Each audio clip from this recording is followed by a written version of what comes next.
most disrespectful thing in a relationship is if your man or your woman are still going to nightclubs when you guys are together. And you think, oh, we should go together. No, sweetheart. The moment you're in a relationship, your nightclub days should have been over a long time ago. You are out there. You are out there, and there's guys and girls ready to try to tempt you and take you home. And I know some of you are like, oh no, I would never cheat on my man. It doesn't matter, sweetheart. There's liquor pouring up. There's good looking guys. There's good looking girls. You don't know what's gonna happen. So for you to put your man, or for you men to put your women in that situation, goes both ways, is disrespectful. Bro, I wanna go to sleep in peace, not go to sleep at all. I'm gonna stay up all day to know if she got home safe and make sure she ain't with no dude, right? So y'all, when you're in a relationship, you better have that phase out of your life. And both of you going to a nightclub, stupid. That's one of the worst decisions of your life. Go to dinner, go to the movies, go bowling. Enjoy your time together. Not needing to be around people that are gonna try to hit on your girl or hit on your man the moment you walk away. You guys are putting yourself on a situation to where it's gonna be a breakup. I'm telling you. The most disrespectful thing you can do in a relationship? Still going to nightclubs week after week like you're still single. Because let's be honest, the club is not built for committed couples. It's loud, it's dark, it's full of temptation. There are people grinding on each other, buying drinks, flirting with zero consequences in mind. And if you're in a relationship, why put yourself in that environment? He's right. It doesn't matter if you say, I would never cheat. It's not just about cheating. It's about energy. It's about what you expose your relationship to. Liquor flows, music pulses, attractive people get close, too close. One drink leads to another, one dance turns into something more, and before you know it, boundaries blur, judgment fades. And suddenly, you're making decisions you wouldn't make sober, at home, in peace. And if you're the one waiting up, wondering if they're safe, if they're alone, if someone's hands were where they shouldn't be, then you're already paying the price. You're sacrificing sleep, trust, peace. For what? A few hours of loud music and attention? So ask yourself, what's the point of going to the club if you're in a relationship? If you're not dancing, not enjoying the vibe together, are you really there for fun? Or are you chasing adrenaline, attention, validation from strangers, maybe even testing how desirable you still are? And for both of you to go together, that's not unity, it's risk. You think you're bonding, but you're surrounded by an environment designed to pull you apart. Every glance, every touch, every whisper, it chips away at security. The club is for single people, for freedom seekers, for those who don't mind blurred lines. But if you want real connection, real safety, build moments that strengthen your bond, not test it. Go to dinner, see a movie, try mini golf, bowling, a rooftop date, a walk under the stars.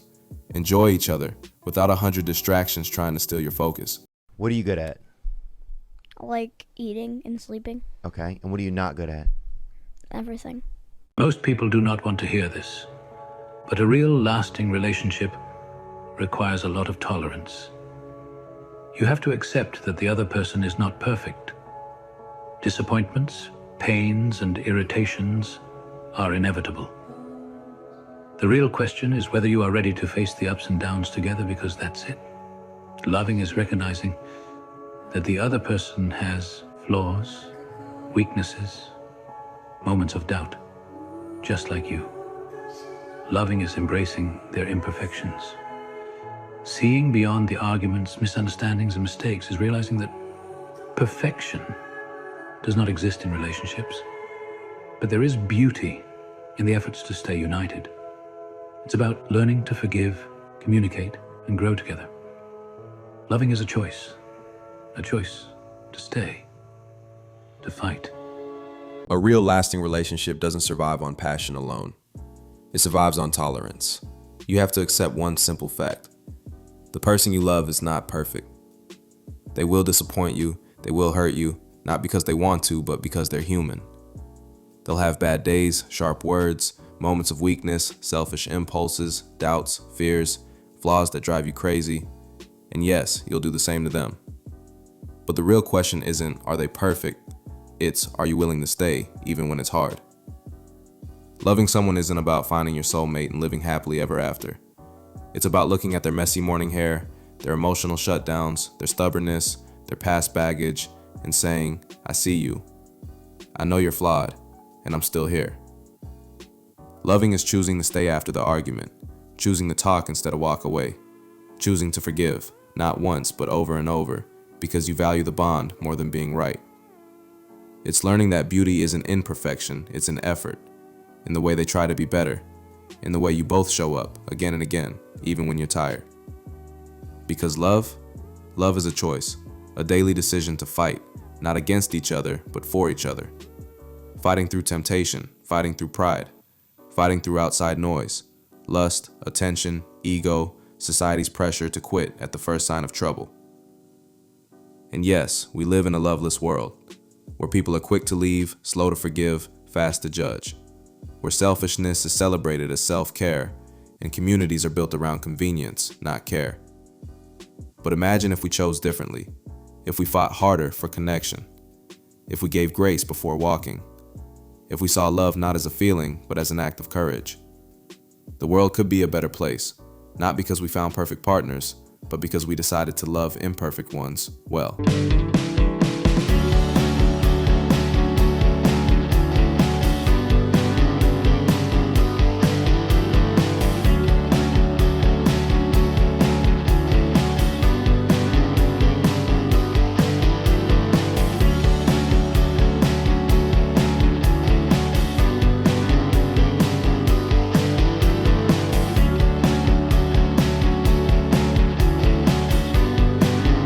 You're 28 years old. You got with a guy that might have not been the best guy back when you were 21. You're getting older, you've seen the dating marketplace, and you realize that there's nothing out there for you and your son.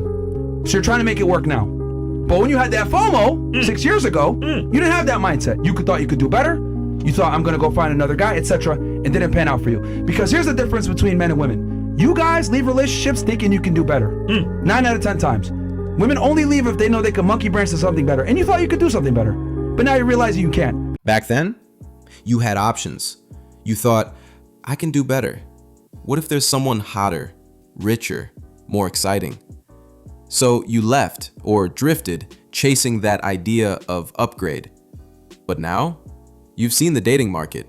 You've gone on dates with better looking guys who ghosted after one night. You've met the charming ones who disappear when things get real, the ones who won't commit, the ones who only want fun. And slowly, it hits you. There's nothing out there for you. Not like what you already had. And now you're trying to make it work again, but it might be too late. This man is pointing to a hard truth. Women often leave relationships believing they can do better, only to realize years later, they can't. Or at least, they can't find what truly matters: stability, loyalty, peace. Men, we tend to stay. We don't chase upgrades as much. We grow into our relationships, even with flaws, because we know love isn't about perfection, it's about partnership. But here's the deeper issue. People don't follow their gut. They follow the easiest path. Break up instead of working through it. Chase someone new instead of building what's in front of them. Think, if I just find the right person, everything will be easy. But no one is perfect. Every man has flaws. Every woman has flaws. One might be better looking, but emotionally cold. Another might be rich, but controlling. One might be passionate, but unstable. Another kind, but lacks ambition. You trade strengths for weaknesses. Always. And the sad truth? You can't have it all. Love isn't about finding the perfect person. It's about choosing someone, flaws and all, and deciding they're worth the work. To all the feminists out there, being aggressive and rude and generally unpleasant doesn't make you a strong woman. It just makes you annoying.